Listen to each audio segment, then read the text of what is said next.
शेर, ऊंट, सियार और कौवा।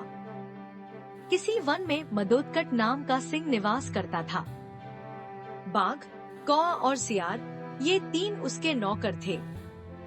एक दिन उन्होंने एक ऐसे ऊंट को देखा जो अपने गिरोह से भटककर उनकी ओर आ गया था। उसको देखकर सिंह कहने लगा, अरे वाह, यह तो विचित्र जीव है। जाकर पता तो लगाओ कि यह वन्य प्राणी है अथवा कि ग्राम्य प्राणी। यह सुनकर कौवा बोला, स्वामी, यह ऊंट नाम का जीव ग्राम्य प्राणी है और आपका भोजन है। आप इसको मारकर खा जाइए। सिंह बोला, मैं अपने यहाँ आने वाले अतिथि को नहीं मारता। कहा गया है कि विश्वस्त और निर्भय होकर अपने घर आए शत्रु को भी नहीं मारना चाहिए। आता उसको अभयदान देकर यहाँ मेरे पास ले आओ, जिससे मैं उसके यहाँ आने का कारण पूछ सकूं। सिंह की आज्ञा पाकर उसके अनुचर ऊंट के पास गए और उसको आदर पूर्वक सिंह के पास ले लाए। ऊंट ने सिंह को प्रणाम किया और बैठ गया। सिंह ने जब उसके वन में विचरने का कारण पूछा तो उसने अपना परिचय देते हुए बताया कि वह साथियों से बिछुड़कर भटक गया है। सिंह के कहने पर उस दिन से वह कथनक नाम का ऊंट उनके साथ ही रहने लगा। उसके कुछ दिन बाद मदोदकट सिंह का किसी जंगली हाथी के साथ घमासान युद्ध हुआ। उस हाथी के मूसल के समान दांतों के प्रहार से सिंह अधमरा तो हो गया, किंतु किसी प्रकार जीवित रहा, पर वह चलने फिरने में अशक्त हो गया था।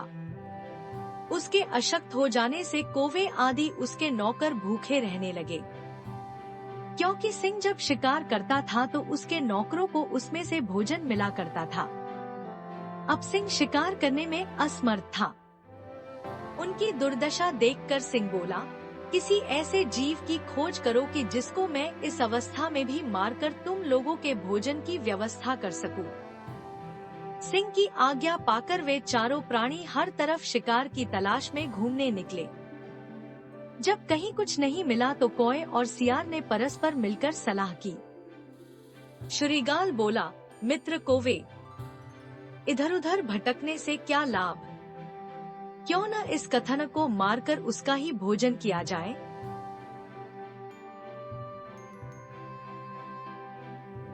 सियार सिंह के पास गया और वहां पहुंचकर कहने लगा, स्वामी, हम सबने मिलकर सारा वन छान मारा है, किंतु कहीं कोई ऐसा पशु नहीं मिला कि जिसको हम आपके समीप मारने के लिए ला पाते। अब भूख इतनी सता रही है कि हमारे लिए एक भी पग चलना कठिन हो गया है। आप बीमार हैं। यदि आपकी आज्ञा हो तो आज कथनक के मांस से ही आपके खाने का प्रबंध किया जाए। पर सिंह ने यह कहते हुए मना कर दिया कि उसने ऊंट को अपने यहाँ पनाह दी है, इसलिए वह उसे मार नहीं सकता। पर सियार ने सिंह को किसी तरह मना ही लिया। राजा की आज्ञा पाते ही श्रीगाल ने तत्काल अपने साथियों को बुलाया लाया। उसके साथ ऊंट भी आया। उन्हें देखकर सिंह ने पूछा, तुम लोगों को कुछ मिला? कौवा, सियार, बाघ सहित दूसरे जानवरों ने बता दिया कि उन्हें कुछ नहीं मिला। पर अपने राजा की भूख मिटाने के लिए सभी बारी बारी से सिंह के आगे आए और विनती की कि वह उन्हें मारकर खा ले।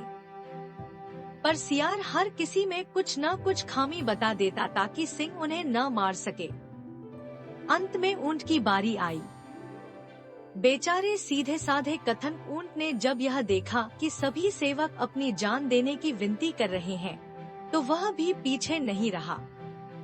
उसने सिंह को प्रणाम करके कहा, स्वामी, ये सभी आपके लिए अभक्ष्य हैं। किसी का आकार छोटा है, किसी के तेज नाखून हैं, किसी की देह पर घने बाल हैं। आज तो आप मेरे ही शरीर से अपनी जीविका चलाइए, जिससे कि मुझे दोनों लोकों की प्राप्ति हो सके। कथन का इतना कहना था कि व्याघ्र और सियार उस पर झपट पड़े और देखते ही देखते उसके पेट को चीर कर रख दिया। बस फिर क्या था, भूख से पीड़ित सिंह और व्याघ्र आदि ने तुरंत ही उसको चट कर डाला। सीख, धूर्तों के साथ जब भी रहे पूरी तरह से चौकन्ना रहें और उनकी मीठी बातों में बिल्कुल न आए। और विवेकहीन तथा मूर्ख स्वामी से भी दूर रहने में ही भलाई है।